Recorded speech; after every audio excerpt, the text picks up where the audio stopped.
Hi guys, we are going to read the next part of Hello, Mrs. Piggle-Wiggle. Poe is hanging out with me, being very annoying. Say hi, Poe. Hello. Ridiculous. Okay, here we go. We are, last time that we read was when, oh dear, what's her name? Melody is now like creating lots of puddles wherever she cries, right? She's like a leaking faucet all the time. And so this medicine that she took is making this happen. So let's see what goes on. Let's see. Mr. and Mrs. Foxglove were playing Scrabble. Emmy was asleep and Harvard and Cornell were supposed to be doing their homework when Melody finally stopped crying and sloshed upstairs to change into dry pajamas and slippers. When she finally came down to say goodnight, her mother took hold of her chin and said, "Do you feel all right, dear?" Melody smiled and said, "I feel kind of cold, but not a bit sick." Her mom kissed her and told her to go into the guest room and get Grandmother Downs's down quilt. Grandmother Dowson's down quilt. Mr. Foxglove kissed her and said, "For heaven's sakes, don't cry in your sleep. You will drown." And we've already read this part. I'm just kind of refreshing your memory. Melody slept well, and the next morning when she awakened, she felt very happy, especially when she remembered that the next day was the birthday party. The next day after that was Sunday, and Pergola Windsproggle was going to give her a yellow kitten. Also, the sun was shining. Also, that medicine her mother gave her before breakfast was so delicious. Remember, it tastes like vanilla ice cream and something else. Everybody was cheerful at breakfast, and Mrs. Foxglove told the children she would drive them to school and would drive Dad to work as she had to have the car. All the children were smiling when they got out of the car at school, and Mrs. Raxell, the principal, said to old Joe, the janitor, "I'm delighted to see that little Melody Foxglove has at last cheered up." Melody was very cheerful all morning, and she got 100% in spelling and an A on her story about my kitten. Then came lunchtime. She and Emmy and Kitty and Susan and Sally were all sitting together at the table. They were giggling and whispering and having fun when Benji Franklin, who was a great tease, leaned over from the table where he was sitting and grabbed Melody's gingerbread. What do you think that's going to make her do based on what we know about Melody? Oh my goodness. Without even thinking about the night before, Melody opened her mouth and began to cry. Immediately, the tears started pouring out. They filled up her soup bowl, soaked her peanut butter and jelly sandwich, soaked Emmy's sandwich, filled her lap with water, poured onto the table, and made a river that flowed into Kitty Wheeling's gingerbread and then into her lap. The children all began to yell, "Look at Melody! Look out for the tears!" Move over, I'm getting wet. Help, a flood. Call the fire department. I'm going to move that a little bit. And other silly things. Melody got up and ran, sobbing out of the lunchroom, down the hall, and into the play court, which was empty. There was nobody there because they were all inside eating lunch. Melody stood right in the middle of the court and cried and cried and cried. She cried because she was wet. She cried because Benji took her gingerbread. She cried because she was alone.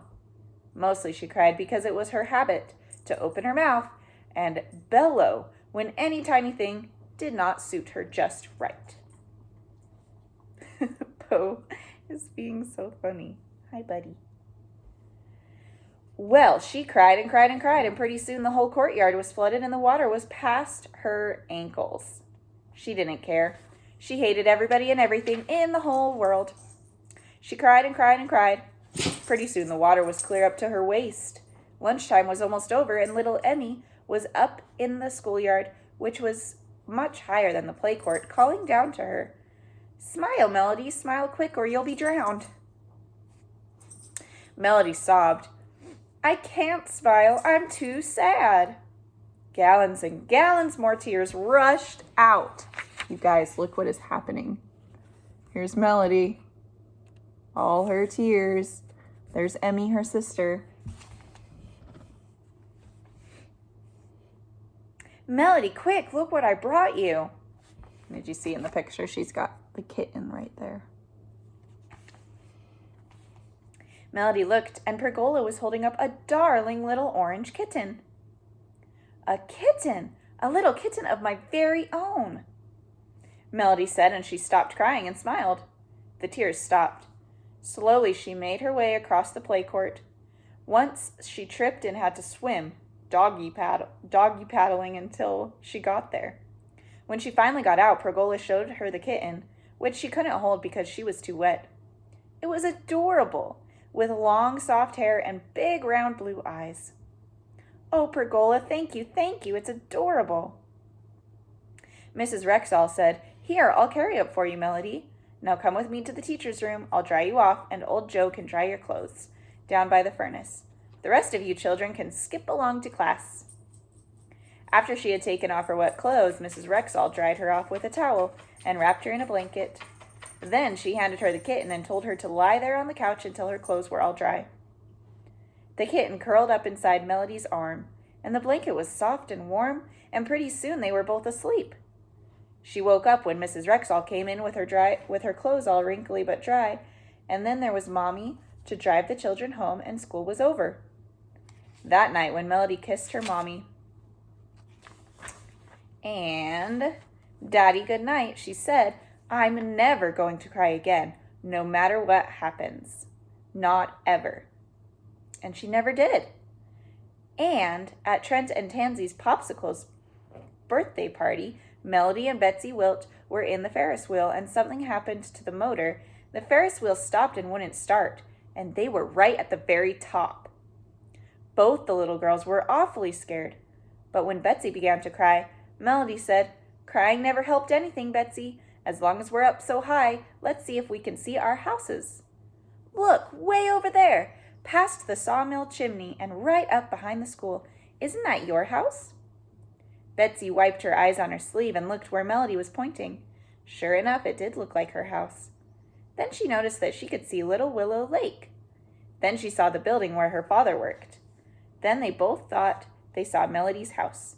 And I think I see my kitten, Butterball, asleep on the garage roof. Just then the Ferris wheel started. When they got off, Mr. Popsicle was waiting for them. He said, What, no tears? By George, such bravery deserves an ice cream soda. What flavor will it be, ladies? I'll take chocolate with chocolate ice cream, Melody said. Me too, said Betsy. I've already had strawberry and vanilla. While they were eating their sodas, Mr. Popsicle said, I thought girls always cried when they were scared. I did cry, Betsy said, but Melody said that crying never helped anything. It doesn't either, Melody said. I know, because I used to cry a lot when I was little.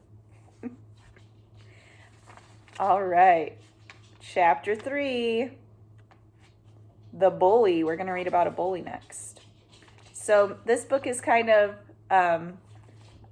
a lot of little stories, right? So we read first about Philip, who was a show-off, and Mrs. Piggle-Wiggle cured him. Then we read about Melody, who was a crybaby, and Mrs. Piggle-Wiggle cured her by making her realize that crying doesn't really help you, huh? Okay, so we will read the next chapter later on. Come here, Po. And I will see you guys later. Bye.